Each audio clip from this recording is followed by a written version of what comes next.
What's up, everyone? My name is Ethan. Welcome to Splash City. If you're new, don't forget to subscribe, and let's get into it. So today, we're going to continue along with our off-season breakdown series, taking a look at the Washington Wizards, who, all things considered, I think had a pretty successful season, after starting very, very slowly.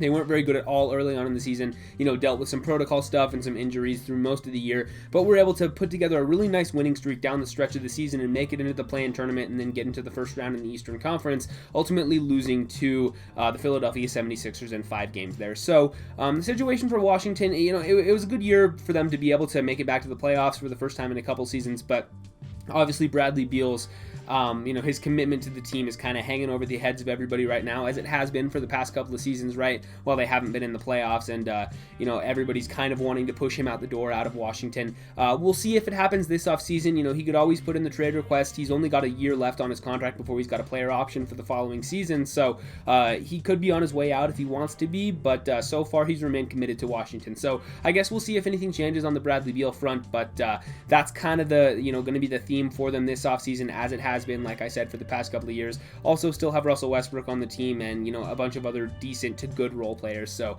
let's talk about that. Let's jump right in with the cap sheet. At the top here, you'll see Russell Westbrook and Bradley Beal both on similar contract numbers. Obviously, Westbrook is making more because he signed that Supermax a couple of years ago, but they both have the one more season remaining and then the player option for the following year. So both of these guys could be, theoretically on their way out the door in a season's time. I guess we'll see how things go for them. But Russ in particular is an interesting case because he is, making a lot of money and he's 32 years old. But he's coming off of a good season. He was, like I said, kind of like the theme of the whole team this year, was not great early on and then really started to play well near the end of the year. And he, Russell Westbrook obviously passed Oscar Robertson for the most triple-doubles in history this past season, and he's just going to continue to do his thing. Russ is a guy who's going to stuff the stat sheet, and, the shooting numbers aren't always great, but you can never doubt the passion and intensity that he brings to the court every night, and that's valuable in its own right. I like Russell Westbrook for this team. I think he does actually fit well with Beal, and they proved that this past year. They were able to make it work after, like I said, a bit of a slow start together, but eventually they did figure something out. A lot of people are going to have Russ on the trade block simply because Washington's not that good and they might want to see if they can get anything back for him, because they did trade a first-round pick to get him, John Wall and a first-round pick. So if they can get some value out of Russ, maybe they'd want to do that, especially if Bradley Beal also leaves. I would assume that they would want to trade Russell Westbrook as well. So there is a possibility that this past season was his only one with the Washington Wizards, and maybe a team out there like the Clippers or the Lakers wants to bring him in potentially. I guess we'll see on that. But if not, he sticks around on the team for another year, then he'll have a player option for the following season. Maybe he picks that up. I'd assume he probably will. It's for nearly $50 million, and given his aging, he probably won't get that on his next contract, so I would assume he would pick up that option, but I guess, you'll never know, right? Maybe he would turn that down and seek longer-term money, but it effectively is a free agency year for Russell Westbrook, so we'll see what he wants to do, if Bradley Beal's out the door, I would assume Russ is as well, but if Bradley Beal wants to stay, I think the money is probably on Russell Westbrook staying. If it wasn't clear already, I do think that contract is tradable. I think there are enough teams out there that would want to take a gamble on bringing Russ into an already established, championship core. And there are teams out there that could make the money work, even though it is expensive. It's only for, the one more guaranteed season and then potentially the second one after that. So I do think that is a movable contract for what it's worth, when a lot of people maybe didn't think that it would be, a year or so ago. But, as time ticks along and as we take more years off the end of that deal, it starts to be a little bit more feasible that they would be able to trade that. So I don't think it's untradeable by any means. Bradley Beal as well, obviously, we know the situation with him. If it's a trade request, I would assume they would honor it at this point. I think he's given the franchise enough chances in order to try to build a really good team around him. It's clear he loves it in Washington. I think his family wants to be there. So there's always the chance that he just rides this one out and remains a Wizard for, the rest of his career. But obviously there's always going to be the desire for him to go try to win a championship and go try to be a part of a really good team. So we'll see what his priorities are. To this point, there has been no trade request, and there has been not really any rumblings of one. I mean, we've heard like pretty much every season that he, is a little bit dissatisfied with the situation that ownership and management has put the team in, but nothing has really come to the level of requesting a trade, and until I see it, I'm just not really going to buy a trade request at this point, just because there's been such a long track record of him wanting to stay with the team. So I guess we'll see. There's always the chance that he does put in that trade request this offseason. Maybe this time will be the time, of course, but as of now, I'm expecting him to be back for next year. Davis Bertans signed that big extension last offseason. I think a lot of people have really lowered his value over the past year. He just wasn't as good. I think, at the time that he signed the contract, he was worth this money. I thought he was coming off the best season of his career, the great shooting numbers, and he was playing really, really well. I think just this past season, he just didn't play well. And there's a combination of factors for that, maybe just cold shooting. The team as a whole was pretty inconsistent. And at points he looked fine, but at points it wasn't great. So, I don't think I'm not ready to label this as one of the worst contracts in the league at this point. I think Bertans can still, find some of that magic that he had last year with him, because I think that the upside as a shooter makes it worth it to have him on the team. So even though his value has probably gone down around the league and not a lot of GMs would trade for this contract, I don't think it looks that bad for Washington right now. Now, if he turns in another bad season, then at that point you're like, okay, well, that's not great. But I'm willing to give Bertans another chance to, see if he can bounce back and have a better season next year. So I'm okay with him on that money. I don't think it's tradable right now just because of the years left on it. There's a lot of years and a lot of money left guaranteed to him. Maybe in 2 or 3 seasons, that's potentially movable, but for right now, I'd assume he remains with the team. Thomas Bryant coming off an ACL tear, entering the final season of that deal. Hoping he's healthy. He's great and dynamic when he is out on the floor. He's only 23 years old, still very, very young, and I think he has some room to get better. So obviously coming off an injury sucks, and losing him was a blow to them last year. Of course, they had to kind of resort to Robin Lopez in their center rotation more than they would like, and bringing in Alex Len mid-season, trading for Daniel Gafford, who was great for them. But I think that they're hoping Thomas Bryant comes back. There's always a chance that they could trade that money. If they need to make a move, that $8 million is, the salary that would probably be thrown in, given that it's expiring and he's a younger player that other teams might be willing to take a chance on. But I think the Wizards are excited about him coming back from injury and hoping that he plays well next year.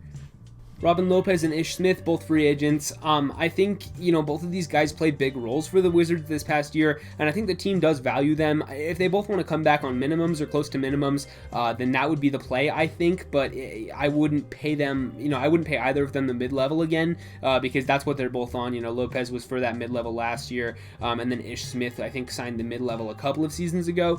So both of them are fine players, but they're both, entering 34, and obviously showing signs of aging, and so I think both these guys are they make sense on this team, also make sense as veterans on a team that has a shot at a title, so I would not blame either of them if they wanted to go play a role for maybe you wouldn't be able to play as many minutes as you would with Washington. Depends on what each of them values, of course, but it's not the end of the world either way for both of these guys, whether they stay or go.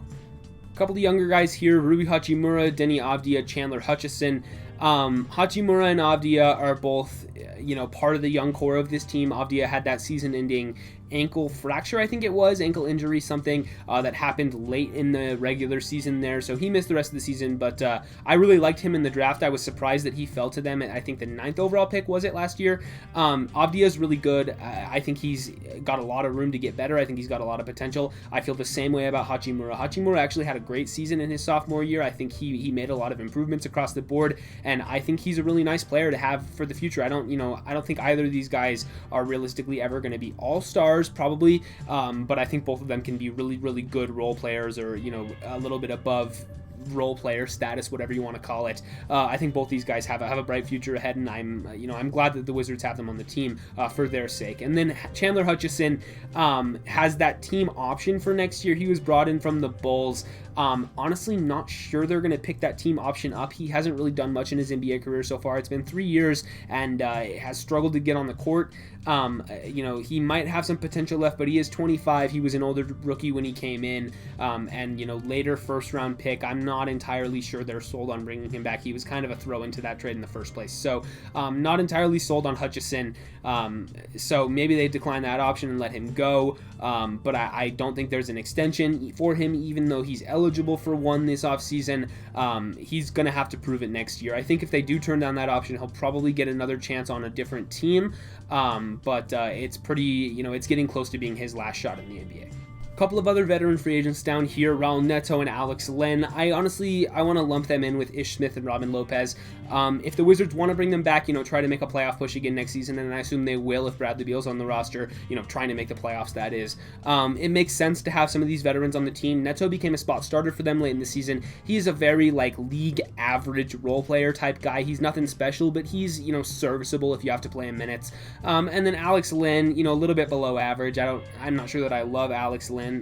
Personally, there's a reason he was cut from the Raptors, and then Washington brings him in after the injury to Thomas Bryant, and he gets to play, a little more minutes. It depends on what these guys want, of course, and if the team wants to bring him back, I don't have a problem with it. Personally, I'd bet on them bringing back Neto and not Lin, but I guess we'll see. And then Isak Bonga is an interesting one as well. He's entering restricted free agency this offseason. Bonga is still young, 21 years old. He was brought in from the Lakers in a trade a couple of years ago. His minutes and his role went down this past year from what it was his sophomore season.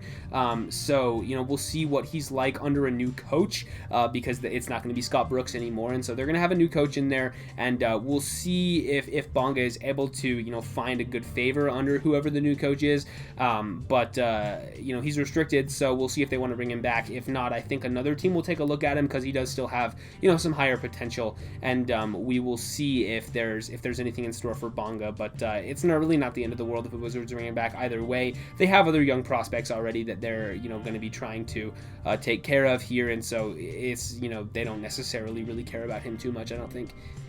And then we have Daniel Gafford, who had a breakout year in his sophomore season after being brought over from the Bulls. He was never really that great on Chicago, but then comes to Washington, and he gets an advanced role. He gets to play more minutes. He gets put in scenarios to succeed, and all of a sudden he looks really, really good. So I would assume that the next 2 years of that contract are non-guaranteed. I would assume the Wizards are going to guarantee that here very, very quickly, and move to keep him around for the foreseeable future, because he has played himself into being a part of this young core already.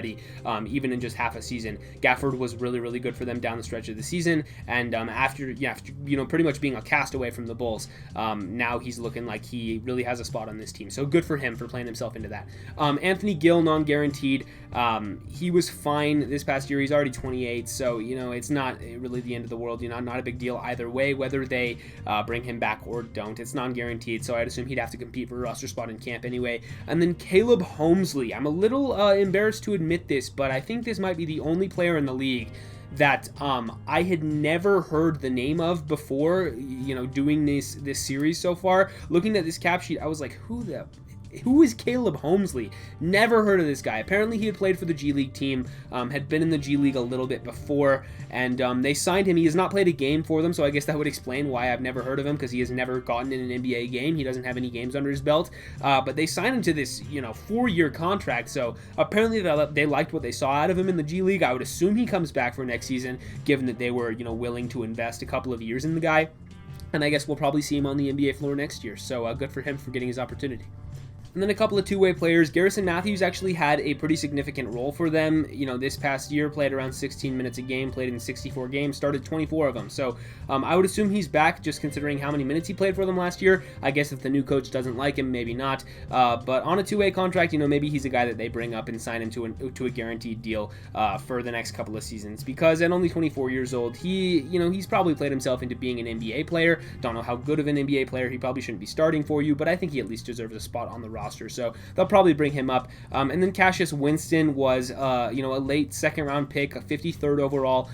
He was a slipper on draft day, a little bit. He kind of fell in the draft. A lot of people had him going a little bit higher than he ended up being selected, but I still like the guy. I think he's got a bit of potential. Didn't get much opportunity to show it in his rookie year, but I'd assume they'll want to keep him around and see if he's got any juice left in him for the next couple of years. And they also still have not hired a coach. Rumors are saying Wes Unseld Jr. potentially has gotten a second interview. Other than that, we haven't heard much about who they might potentially be hiring as coach. Who knows? By the time you're seeing this, maybe they've picked somebody. But as I'm recording this on, the evening of July 12th, we have no idea. So we'll see with the Wizards, and if they're able to, come to a decision fairly quickly here on a head coach. That could decide, a lot of the these free agency decisions, depending on who the coach likes, who he doesn't like. Obviously, everything is still hinging on Bradley Beal. If Beal requests a trade, that effectively sends them into a rebuild, and I would assume that means, you know, Russell Westbrook's out the door, and you're leaning fully into, you know, a lot of youth. And so, you know, we'll see what Bradley Beal does. But as has been the case with the Wizards for the past, you know, 4 or 5 seasons, their entire offseason is going to hinge on Bradley Beal's decision. And if he wants out, then the direction of the franchise completely changes. If he wants to stay, then they're going to be, you know, still trying to compete for the playoffs every season. So who knows? A lot of it's going to depend on that. And they also have the 15th pick. They're right outside of the lottery. Lots of good options for them available there. You know, obviously we won't know who's going to be available for them until draft night, because it's you know, I've talked about this over the past couple of days. It's a grab bag after like 6. There's a ton of really talented draft prospects that are going to go, you know, in the late lottery and heading into the 20s. A lot of great players for them there. I've seen them particularly linked to Alperen Şengün, who is a Turkish center, Turkish big man. You know, he could potentially be an option for them there. Some of my favorite prospects in this range include Josh Giddey. I think he's realistically a good fit anywhere. I like his potential. Kai Jones, if they want to go with a different center, although I don't know if he'll be there at number 15. You can talk about a guy like Moses Moody if he's still available. Jalen Johnson, I think, would be okay. Keon Johnson as well. Like I said, lots of different options for them around the 15th spot. Particularly, I've seen Şengün linked to them a lot in multiple mock drafts, and I guess we'll see on that front. But yeah, I think that's about all I have on the Washington Wizards. Like I said at the top of the video, if you're new, don't forget to subscribe, leave a like, ring the bell if you want to. Leave a comment letting me know what you guys think about the Wizards and their plans for the offseason. Is it finally time for a Bradley Beal trade request? Who knows? Would love to hear your thoughts on that in the comments below. But with all that said, I will see you guys in the next one.